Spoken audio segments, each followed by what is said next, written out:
Students, title of today's lecture is Scanning Tunneling Microscope. It is part of SPM family. SPM means Scanning Probe Microscope. In the last video lecture, you have seen what is a scanning probe microscope. Scanning probe microscope are actually a family of instruments. It's a family of instruments used for studying surface properties of material from atomic to micron level. So in these SPMs, what happens? We have a sample which we want to scan or which we want to study, and there is a narrow tip, and this tip actually scans the sample of a solid surface. So when it is scanning, it is interacting with each and every part, and based on the type of interactions which are taking place between the tip and sample surface, we get lot of information. So you can see here, because of the small separation, there are very strong interactions between the probe tip and the sample surface. So the type of interactions and their degree means how strong those interactions are. That information we can use to study the local properties of the solid body surfaces. In the last lecture, we have seen that out of many SPMs possible, the two most popular SPMs are Scanning Tunneling Microscope and Atomic Force Microscope. Right? Scanning Tunneling Microscope works on the principle of carrier tunneling, and Atomic Force Microscope works on the principle of van der Waals interactions. So today we are going to focus our discussion on the Scanning Tunneling Microscope. So the lecture is organized like this. First we study the working principle of scanning tunneling microscope. We will see how we can control the resolution in case of STMs, and basically the quality of STM tip is very important parameter in deciding the resolution which we can achieve through the STM. After that we will discuss what are the various modes of operation in case of STM, and then we will discuss the block diagram of STM. So first we will discuss the working principle. Now the working principle of STM is based on the phenomena of electrons tunneling through a narrow potential barrier.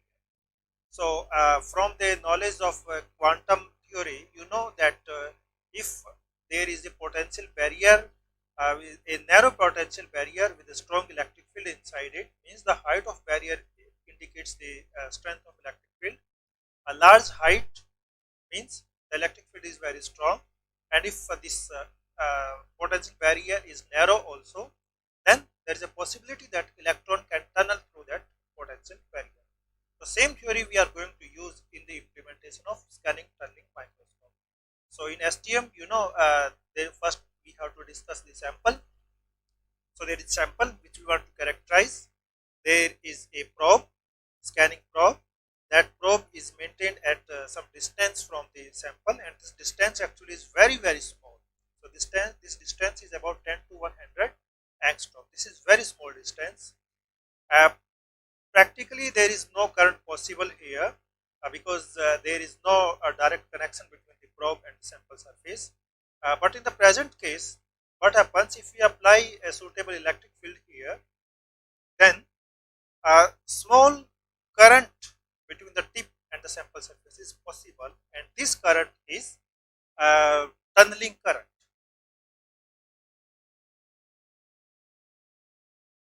Now you can understand the working principle in more detail or in more better way through this animation. So actually what happens, there is a sharp metal tip which we bring close to the sample under investigation. So this is a sharp tip, you can see at the end it's very sharp. So when it comes very close to the sample surface, some current flows here.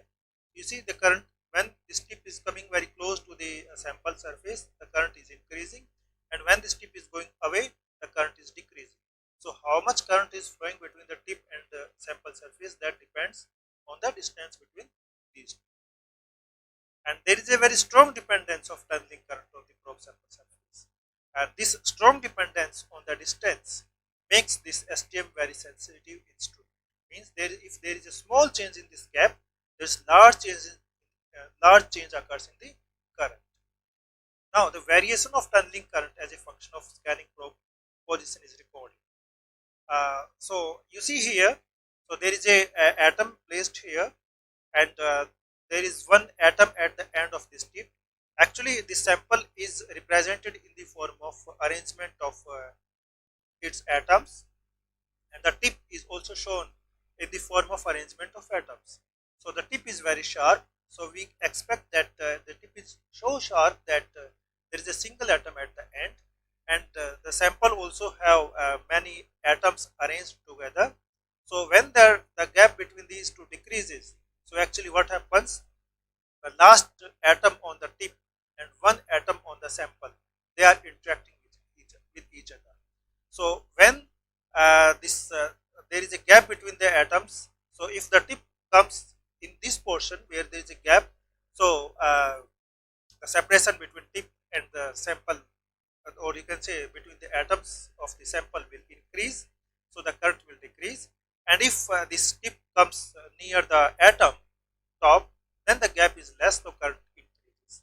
So that way we keep on moving this tip on the x direction and in the y direction, and we keep on recording the variation of current. The current will be different at different locations, whether the tip of the probe is approaching the atom or it is approaching the gap between the atoms.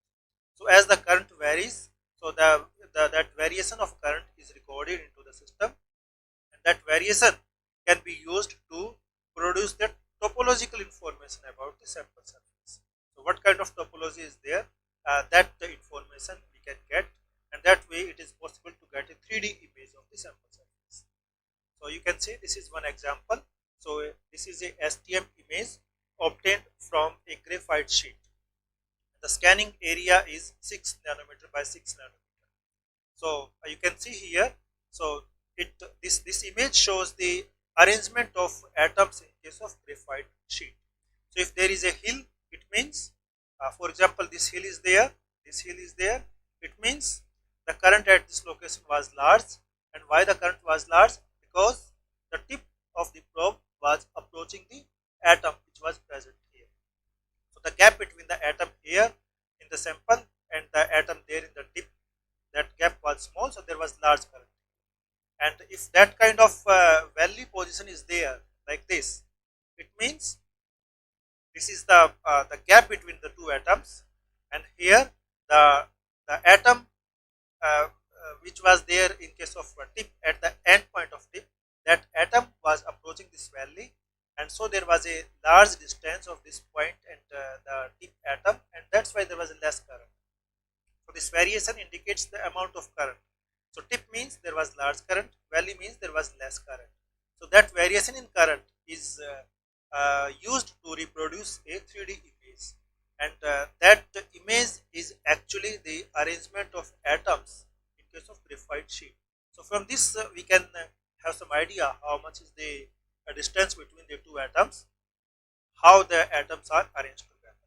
So you can see here that kind of atomic resolution is possible in case of STM. So means we can get the information about at the atomic level in case of solid materials.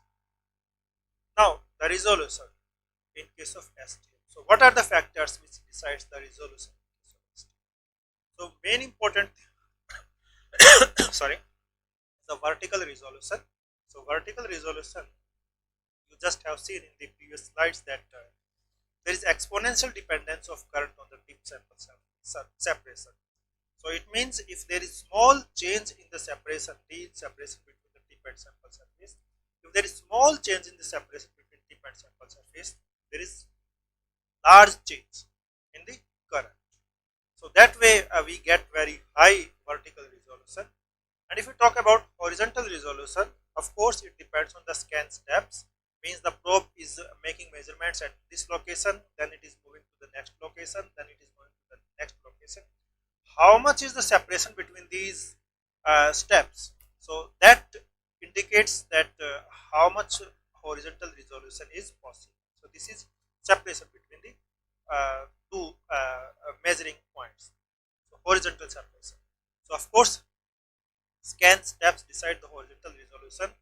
Another important factor which decides the resolution is the quality of tip. So in the beginning of lecture, I told you that the resolution depends on many factors, but the important thing is the quality of tip. So if the tip quality is very good, we can get whatever theoretical uh, resolution is possible in case of STM. But if the tip quality is not good, then it doesn't matter how good your instrument is, you will not be able to achieve the uh, possible theoretically possible resolution. So if you want to understand the quality of tip, then you have to understand the atomic structure, and means how the atoms are arranged, or you can say the tip quality will be explained in the form of atomic structure in the coming slides. So for example, you see here, this is one tip. It is very sharp tip, and this image is taken with the help of scanning electron microscope. So the tip have to be very sharp. It should be so sharp that at the end of tip there is only single atom which is interacting with the solid sample surface. So this is another diagrammatical representation of the atomic structure of the tip. So this red one is tip. So all these red atoms are part of the tip, and these blue atoms, they are part of sample which you want to investigate. So I am writing here SAM, only sample. Now you can see here the tip have to be very short, means there is only one atom at the end of tip which is interacting with the solid surface. So since this size of atom is very small, and the size of atom in case of sample is almost same size, so you can see that way the interaction between atom to atom, or you can say the atomic interaction is taking place, and that's why this atomic resolution is possible in case of scanning tunneling microscope. Here the same thing is represented again with the help of like atomic arrangement. So this is sample and this is tip. Now you see here, so whatever current is flowing between tip and the sample surface, so major part of that current is flowing between the last atom of the tip and one atom of sample. Why? Because you know this current, this tunneling current is exponentially dependent on the separation. So if you look at this second atom, this atom of this tip, this atom will interact with this particular atom of the sample. So but you see here, that's this distance between this atom and this atom. This distance is large as compared to this distance. And how large this distance is, that depends on the design of the tip. If this tip is very sharp, this distance will be very large. And since the distance is large, very small amount of current will flow between the second atom, this atom, and this atom, right? So they will not contribute that much into the total current. So about 10% of the current flows between the second atom and the atom of the sample. And if you go to third atom, about 1% will current flow. 1% of the total current will flow between the atom. So you can say that the majority of the current is flowing between the last one atom of the tip and one atom of the sample. So the atomic interaction or atomic resolution is possible.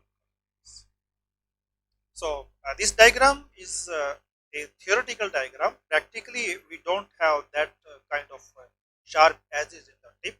But whatever technique we use to make a tip of STM, we have to make sure it should be as sharp as possible. So practically, we may have a tip end something like this. So there are many atoms which are present there. But at the end, if possible, so we have to make arrangements in such a way that at the end there is only a single atom which is interacting with the sample atoms.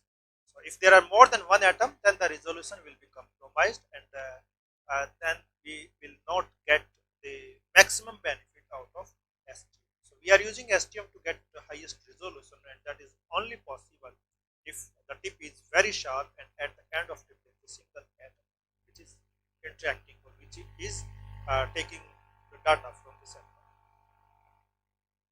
Now, what are the possible modes of operation of STM? So STM actually works in two modes.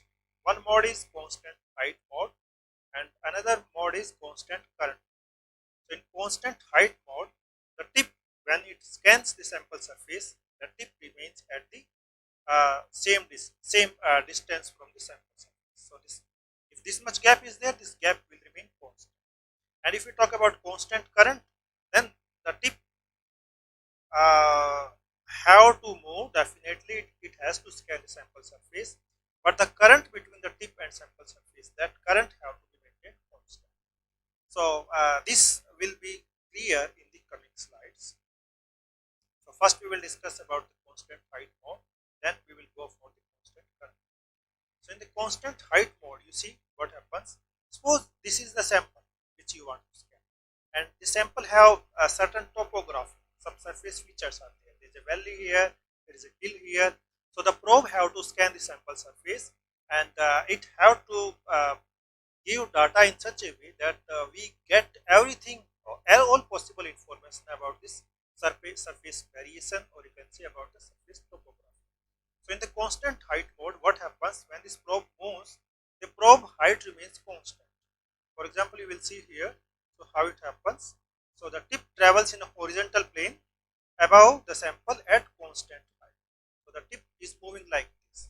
So if you record the height of tip as a function of position, height of tip is not going to change. But what happens? The tunneling current varies depending upon the topography. The tunneling current is plotted here. You see here when the sorry, suppose this location is location A and this location is location B, right? So when this tip reach here at location A, since it is at constant height, the distance between tip and this bottom, this gap is very large. So the current decreases. You can see here the current decreases. So there you can see the current decreases at location A. When this tip reaches to location B, so the gap between tip and this location decreases. This gap is very small. So current increases here. You can see here this is location B. So at location A there is less current, dip in the current. At location B there is an increase in current. So that way you can see if you look at the variation of current as a function of horizontal position, then this current is exact replica of the sample surface features. So that way this current can be used to reproduce the image of the sample surface. So here in this image at which we are looking right now, this is a single line, but if you want to get a 3D image of the whole surface, then you have to move this tip in y direction. So that way it is possible to get all surface features, or you can say the topography of the surface which is there in case of the present sample. So this was the mode of constant height mode. So now we will discuss constant current mode. In case of constant current mode, so here the same sample is used here, but only a difference will be the mode of scan. So now the current have to be constant. So it means when this probe moves here, so you know that when it reaches here at this location, at the A location, so I'm mentioning here again, this is location A or this is location. So at location A, current is expected to decrease, and at location B, current is expected to increase. But in constant current mode, we have to maintain a same value of current. So that is possible only when either the sample or probe, they move vertically, so that the gap between them is maintained constant. That way it is possible to maintain the constant current. It means some feedback arrangement have to be used if you want to implement constant current. So here you can see here it's written that the STM uses a feedback keep the tunneling current constant by adjusting the height of scanner at each measurement point. So whenever this probe is taking any data or it is interacting with this, so that current may increase or decrease. So there is a feedback system which will keep on monitoring the variation in current, and if it sees any change in the current, accordingly it will change the vertical position of probe or of the sample. For example, here you see this probe is scanning. In this case, this is scanning by probe. But when it reaches at location A, the feedback system will detect that the current is decreasing. So it will move the vertical position of this tip in the downward direction. So when the tip goes downward, then the current is maintained constant. So if here you see the current variation as a function of position, current is always constant. Why? Because when it was reaching to this point, this probe is moving downward. So whatever was the gap between this sample surface and the tip at this location, the almost same gap is maintained at location A by moving this tip in the downward direction. So it is not visible now, but you must have seen just few seconds before that the height of the probe, that is an exact replica of the surface features while the current is constant. So in this mode, the separation between the tip and sample surface is maintained constant, right?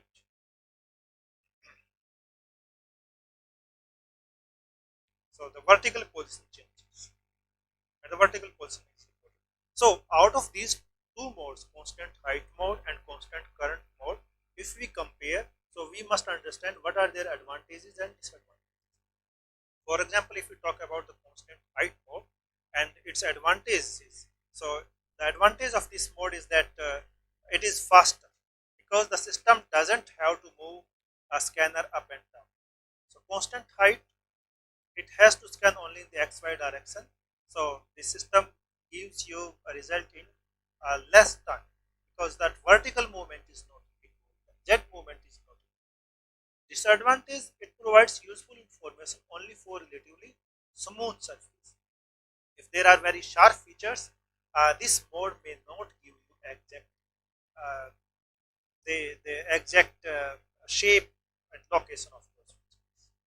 And if we talk about constant current mode, its disadvantage is that it is slow because here that Z movement of the probe or sample is also involved. But the advantage is that even the more irregular surfaces, they can also be measured with high precision because the probe here is moving deep into the features, and since it is entering into the feature, it is entering into the valley, and that's way it can give you more accurate results about all the features, even the smallest feature which is present on the sample surface, that can be viewed with the help of constant current. Now the block diagram, this STM, in this is in the constant height mode. So depending on whether the constant height mode is used or constant current mode is used, there will be small changes in the block diagram. So this block diagram, you are already familiar with this because in the previous video lecture we discussed about scanning probe microscopy.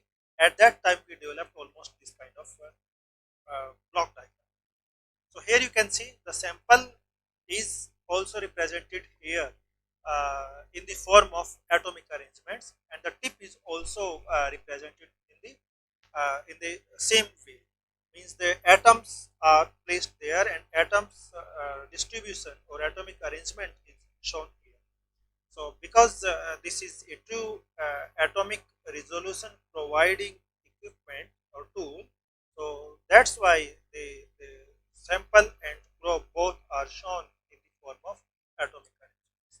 So you can see here the tunneling current is possible here, and for this tunneling current to flow, this kind of circuit is made here. So a small potential difference is applied here. That potential difference is about 1 or 2 volt depending on the design of equipment, and because of this potential difference, there is a tunneling current here because this gap is very small, and this interaction, you can see it is between atom and atom, and in the circuit here there is a resistance here. So when the current passes through this resistance, so a voltage will develop here, and that voltage signal is further processed, or you can say that this is a type of current to voltage converter arrangement. So whatever current is there in the circuit, the tunneling current is converted into voltage signal, and that voltage signal is recorded by the control electronics, or you can say this whole data will go to the computer, and this computer will control the movement, XY movement of the probe scanner. So here this example is showing you an arrangement where scanning by probe is used. So you have seen in the last video lecture that two kind of scannings are possible: scanning by probe and scanning by sample. But in this particular diagram, I am showing you scanning by probe. Means sample is stationary and this probe is moving in the x and y direction. Now this is the case when we are talking about the constant height, right? The probe remains in the constant height.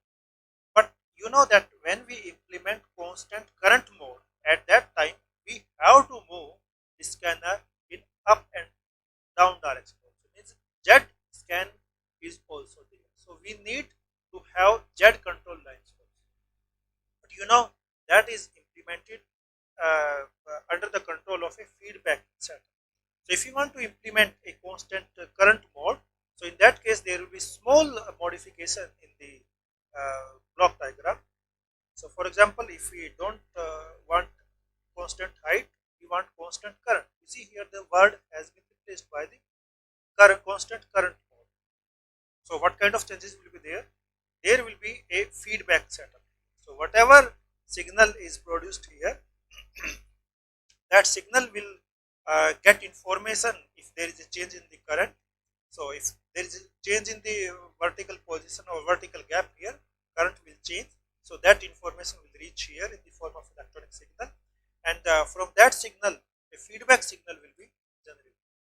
So that feedback signal will be used to control the Z position of the scanner. See, this Z line is coming from this feedback, and how much feedback is there, that is controlled by the controller. This feedback factor is very high, which is decided by this control electronics. So what will happen? This system will respond to any variation very quickly. And if the feedback factor is low, then the vertical change in the position, the change in the vertical position will be relatively slow. So how quickly the system will respond to any variation, any vertical variation, that will depend on the feedback factor. But if that variation is very fast, we may miss resolution, right? So the feedback factor is decided keeping in mind the resolution. It's not that we need only quick setup, we need a setup which can give us more and more accurate information. So that's why the high feedback factor is also not desired sometimes. So now you have seen block diagram for both kind of things. So for constant height, just few seconds before the same diagram, and now for constant current mode. So the diagram is little bit modified. A feedback network has been added here, and this feedback network is controlling the vertical position of this probe. So I hope that now it's clear to you that how a STM works, what is block diagram of STMs, and what are various modes of STMs. You also know the factors which decide the resolution of STM. So the main limitation of STM is that it is useful only for conducting samples. You know that it works on the principle of current, and for current to flow, your sample should be conducting, and probe, of course, is the probe is always conducting. The sample should also be conducting. If you have a non-conducting sample, you cannot characterize its surface using ST. For non-conducting samples, you have to use another technique that also is a scanning probe microscope, and its name is atomic force microscope. So that part we will discuss in the next lecture. So thanks for watching this video. If you have any doubt or if you have any question, you can